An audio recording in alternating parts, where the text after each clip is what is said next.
Assalamualaikum warahmatullahi wabarakatuh. Alhamdulillah, kita jumpa lagi dalam dua siri terakhir menjelang berakhirnya Ramadan pada hari ini. Tajuk hari ini bertajuk Islam mudah, jangan dipermudah-mudah. Ini isu yang selalu berbangkit melihat kepada masyarakat. Menjadi Muslim adalah satu perkara yang mudah. Berasaskan lafaz syahadah, seseorang boleh menjadi Muslim.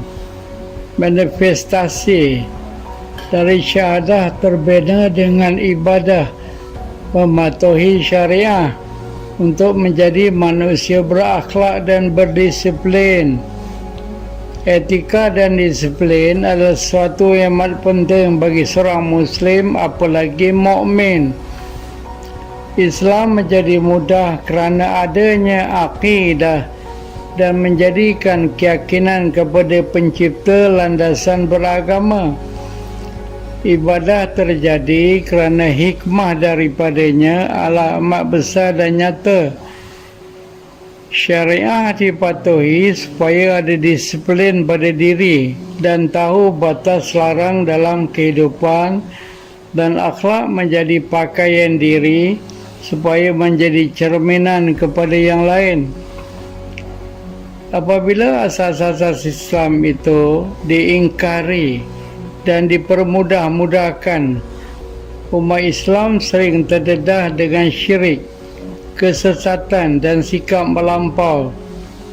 Melakukan solat umpamanya ikut sempat dan kelapangan diri, asas syariah dalam hukum hakam yang memandu kehidupan tidak dipatuhi, dan akhirnya sahsiah Islami tidak terlihat dan dirinya tidak menjadi sumber teladan dan ikutan orang lain.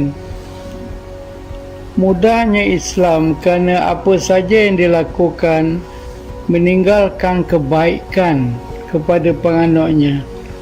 Melakukan solat mendidik hati menjadi hamba yang taat dan khalifah yang amanah. Lantaran solat yang khusyuk dan fokus membawa resam patuh, akur dan tunduk.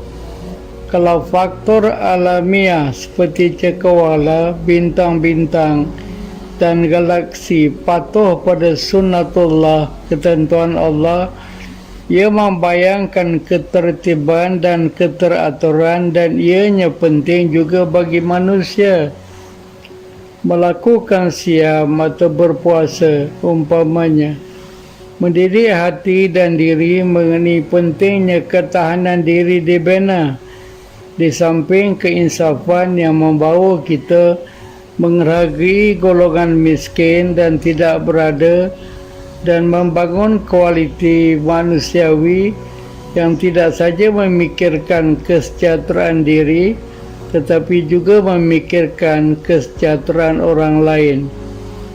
Menunaikan zakat dan fitrah dan sedekah ibarat membersihkan harta, kerana pada harta dan rezeki yang Allah kurniakan ada bahagian orang lain yang perlu disempurnakan.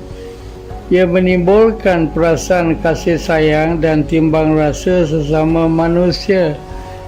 Apabila rukun haji disempurnakan bagi yang mampu, ia melambangkan tekad tinggi manusia untuk kembali kepada Allah di samping membina jiwa alamiah dengan memahami bahawa Islam adalah agama rahmah alamiah.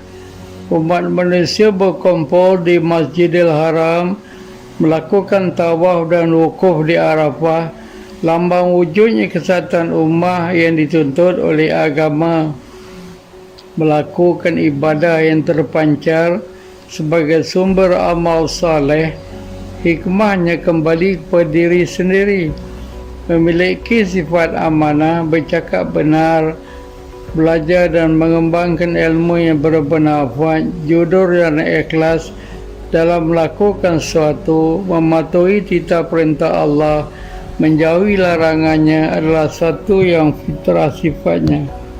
kerana dalam diri manusia memiliki upaya mahmudah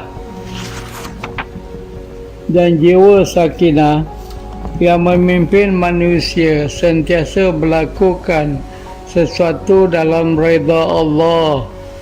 Bayangkan kehidupan yang sebaliknya, yang bergelumang dengan kemungkaran dan kefasadan. Jiwa tidak tenteram, hati tidak telus dan tulus. Nafsu-nafsi sering menghirit manusia menjadi lupa dan lalai. Manusia hanya memikirkan seronokan duniawi dengan sedikit rahmat dan nikmah yang Allah kurniakan, dan merasakan keseronokan dunia adalah segala-gala, dan pertimbangan dosa dan pahala dan akhirah tidak ada dalam kamal kehidupan. Lazimnya keadaan begini akan membawa kepada penyesalan dan kerugian akhirnya. Surah Al-Asr memberikan kita peringatan bahawa manusia itu sentiasa dalam kerugian, melainkan orang-orang beriman dan beramal saleh dan berpesan-pesan ke arah kebenaran dan kesabaran. Wa tawasaw bil haq wa tawasaw bis sabr. Berpesan-pesan ke arah kebenaran ini menjadi sesuatu yang amat penting bagi seorang Muslim dan mukmin.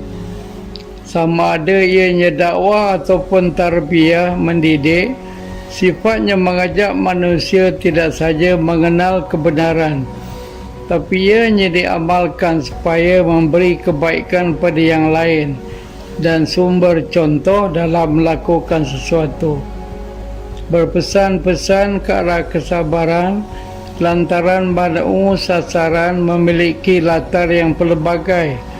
Melakukan dakwah dan tarbiyah adalah peranan da'i. Faktor asbab adalah daripada kita, tetapi memberi hidayah adalah kerja Allah. Berpesan-pesan memerlukan hikmah, strategi, memahami sasaran dengan baik, dan lakukan dengan nasihat dan contoh teladan baik juga. Justru Islam akhirnya agama yang tidak menyusahkan. Menjadi seorang Muslim dan mukmin terbaik menjadikan kita manusia yang tenang dan damai dan menampilkan kesejahteraan dalam hidup.